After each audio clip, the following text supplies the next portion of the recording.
I am indeed, Mike. Good evening. This man needs no introduction. Wayne Rooney at this Legends of Football Awards here in central London. Wayne, many congratulations. I guess it's just the latest one for you to take in, and I guess feel a sense of pride about.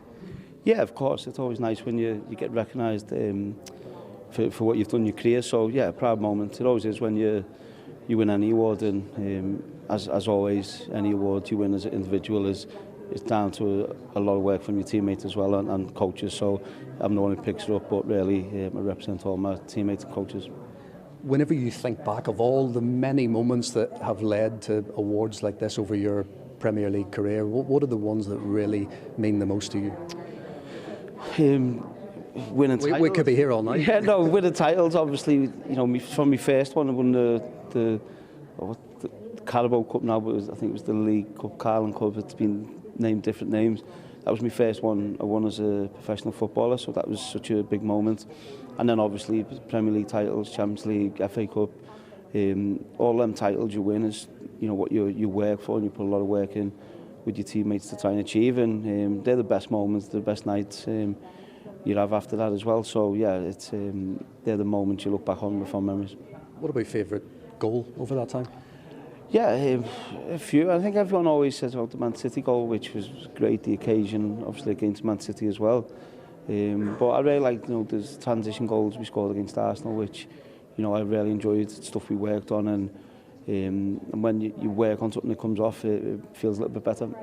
Speaking of goals, your team now, Plymouth, your manager, you maybe didn't have a touchline view of the dramatic winner at the weekend, but how great was that to see in terms of the progress of this Plymouth team?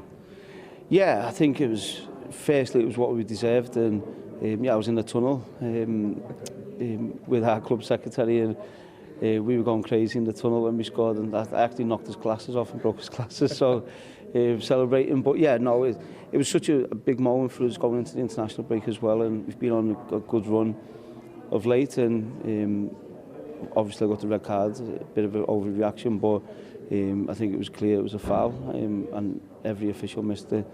So yeah, sometimes as a manager, your emotions and you want to win kicks in. So yeah, it took a red card, but I think what that showed, it galvanised the stadium, the players. We kept pushing till the end to get the winner, and Morgan Whittaker gets it in the 97th minute, so only what we deserved. Yeah, I think we saw that with the reaction at the end with you and the players when you did come back onto the pitch. I think I read somewhere that they want to see you fined though for your red card, the players. Is that right?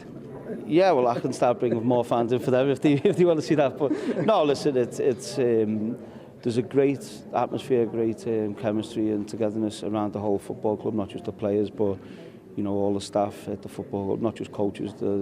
Every member of the staff, it's a real close bond, and that goes right the way through to the owner at the top, and then the fans have been outstanding. From the moment got in there, they've been really supportive, and I think they see what we're trying to do, how we want to play. They see the work we're putting in, the effort we're all putting in to try and achieve that, and I couldn't be happier with that. Look, you're Manchester United's all-time goal scorer, so of course you face a lot of questions, shall we say, on your former club.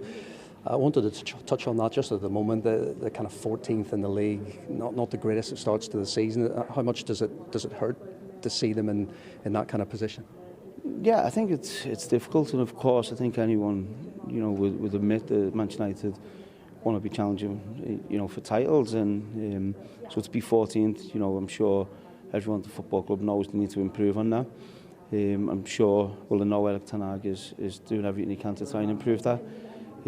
Players, again, I said this last year, need to do better than what they're doing, and there's a big turnaround in players over the last few years, and you just want to see them challenging again. So yeah, for the fans, I'm sure they're going through a difficult moment, and everyone has to say on the club, and we all I especially hope that they get through this period, because as managers, as players, as teams, you have them. This one has maybe lasted a little bit longer than you'd like, and hopefully they can turn that around.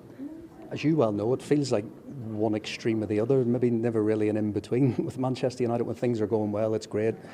When things are not going well, it's the other side. And so Eric Ten Hag, a lot of spotlight on him. Do you think he's still the right fit for the club? Well, that's obviously down to the owners of the football club to to look at that, I'm sure. And you know, Erik ten Hag is a fantastic manager, and you know, he's won titles. I think everywhere he's been, he's won trophies at Manchester United as well. So yeah, he's going through a difficult period. I think he'd probably say that himself, but you know, you hope he can turn it around, because I think too often, you know, managers lose their jobs, and then it's again another rebuild of different managers. So you know, just hope he can, you know, get through this period and you know, start moving Manchester United up the table. Based on your own experience and obviously playing under the likes of Sir Alex Ferguson, what advice would you give to any manager or player or any person at Manchester United Football Club in order to bring that success back? Yeah, I don't think it's on me to actually give Erik ten Hag advice. He's a Manchester United manager and very experienced manager as well. But no, I think, you know, when you know, you're going through a tough period, I think what the important thing is you know, you knuckle down, you work hard, you know, you try and do the basics right. That's, you know, for any player, that's the message you always get as a player. You know, when you're going through a difficult period, try not to do too much, but the minimum you want is to work hard and try and, you know, fight your way through a difficult situation. And I'm sure the players know that, they're aware of that. I think they showed a good spirit to pick up points against Villa. But I think for the fans, they probably want to see a little bit more, and you know, hopefully they can start doing it. Wayne, thank you very much for your time tonight, and many congratulations as well. Thank you. Enjoy your evening. Wayne Rooney, of course, thank you very much. Involved in this Legends of Football tonight, being honoured for a wonderful Premier League career.